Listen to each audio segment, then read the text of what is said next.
here. Welcome back to my channel. In today's video, I'm going to be talking all about the Snoo Smart Sleeper Bassinet, my happiest baby, and I wanted to let you guys know how my baby is sleeping now that he is 1.5 years old, which means it's been 1 year since we weaned from the Snoo. So I'm going to share with you guys all about our experience, how it worked for us, and if I think the Snoo is worth it for you. So stay tuned. And if you want to see any of my review videos of the Snoo, my tips and tricks videos, and how we wean from the Snoo, I will link all those videos down below. I can't believe that they're now a year old because it really feels like yesterday that my little baby was a newborn in the Snoo, but all of those videos are linked down below so you guys can learn more. And if you like this video, don't forget to give it a big thumbs up. And if you want to see more of my life with my now 1.5-year-old and my 3-year-old, definitely follow me on Instagram. By the way, I also get a lot of questions on if I think the Snoo is worth the price, so I'll put my links below for where you can buy the Snoo because you can look out for their sales from their website.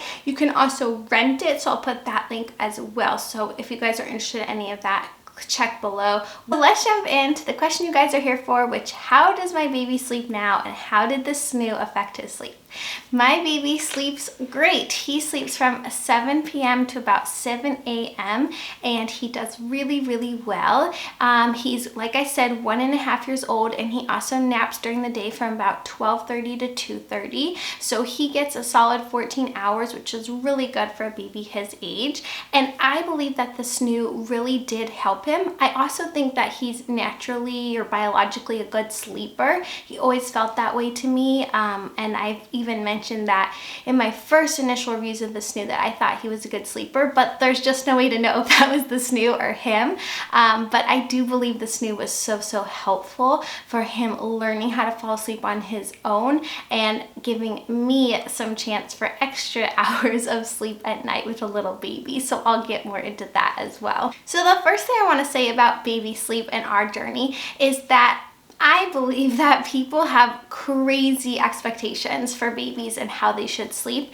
I'm on lots of group chats and mommy message boards and all that kind of stuff, and I always see posts that's like, my 8-week-old isn't sleeping through the night, or my 12-week-old is still waking up one time at night. And I honestly, like, it hurts my heart a little when I think about these little babies because that's what they're supposed to do. Babies are supposed to be fed at night. They need nutrition and they need comfort at night, especially newborns 100% every few hours. But even as they get older, it's totally natural for babies to wake up at night. So I just want to say that if your expectation is that your 3-month-old is sleeping 12 hours through the night, I really encourage you to read more and learn more about it before trying to force something on your baby that they're not ready for. And you will see a lot of sleep consultants out there. By the way, I personally have a huge thing that I really dislike sleep consultants.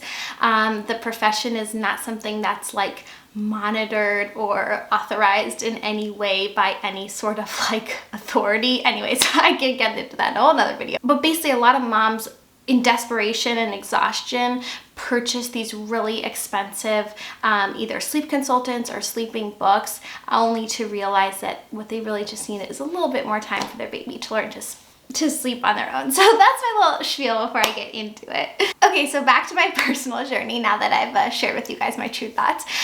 So my baby, again, like I said, slept really well, and around 4 months is when I started to drop some of our night feeding so that he really was down to 1 and then 0 by about 6 months, which I think is really good and really standard. We were doing exclusive breastfeeding, and then we ended up introducing formula around that time as well for a whole another issue. But anyways, for a mostly exclusive breastfed baby, that is really good. So around 6 months, we weaned from the Snoo and transitioned to a crib.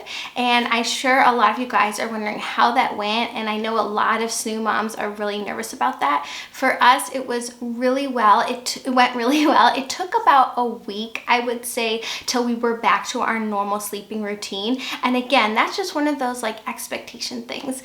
With kids, especially older kids, younger kids, things take time. It doesn't mean that anything's going wrong or badly. You just have to set your expectation that when you change a baby's sleep environment, that it will affect them for a few days. But that doesn't mean you're making the wrong decision or doing anything wrong or anything like that. It's just a totally normal process. You'll find it happens again when you transfer from a crib to a bed or from a little bed to a big bed. So it's just totally normal. So for us, it took, I would say, about a week until my baby was sleeping back to his normal routine. And then I would say it would take about a month until I would say it was 100%, like everything was perfect. So after a week, he was back to his routine, but there would still be this occasional like wake up in the night that would happen sometimes. But again, after a month or so, he was really settled into the crib.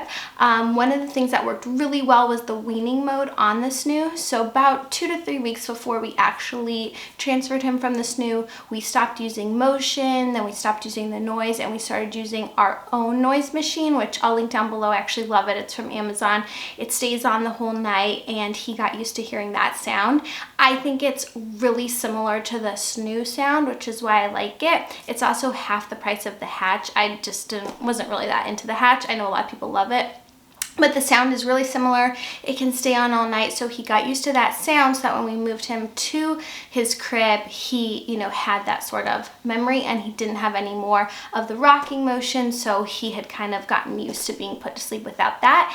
And we did keep using the Snoo sacks with his arms out, so that was safe.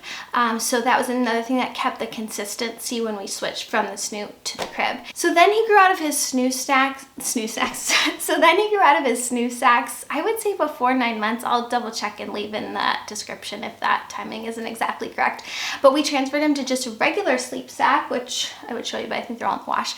And that was totally fine. And he sleeps so well in his crib. And the other thing I want to talk about is that he falls asleep on his own. So I know a lot of Snoo moms or people interested in the Snoo are worried about that.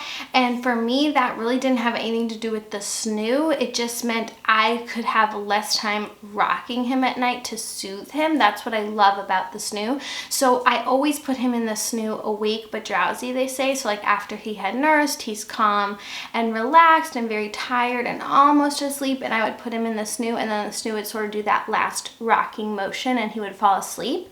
And a lot of moms get nervous that then the babies will rely on that to fall asleep, but what I found is that that's actually a developmental thing. So as babies get older, they no longer need to be rocked to sleep. So what the Snoo does is allow the mom, me, to go to sleep a little bit earlier, because instead of rocking and transferring and having the baby go to sleep on their own, you're able to put them in and let the Snoo finish that rocking. And those extra few minutes of sleep when you're up all night with a newborn make a huge difference.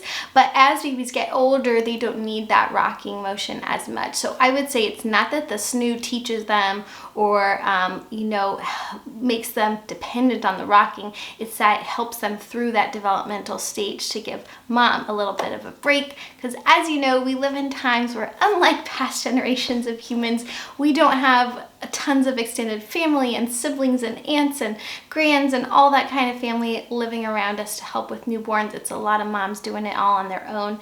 So I believe that the Snoo kind of really supports mom in that way. As you can see, I'm a Snoo lover.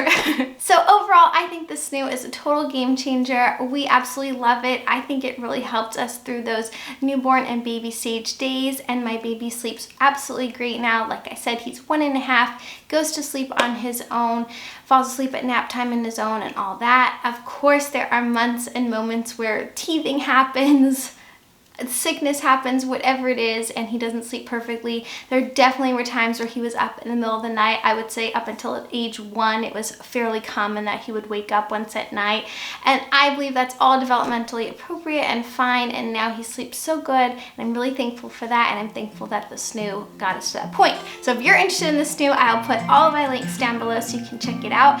I'll put the links to my other videos about the Snoo as well. I hope this one helped you out. If it did, don't forget to give it a big thumbs up and subscribe to my channel down below. I'll see you in the next one. Bye!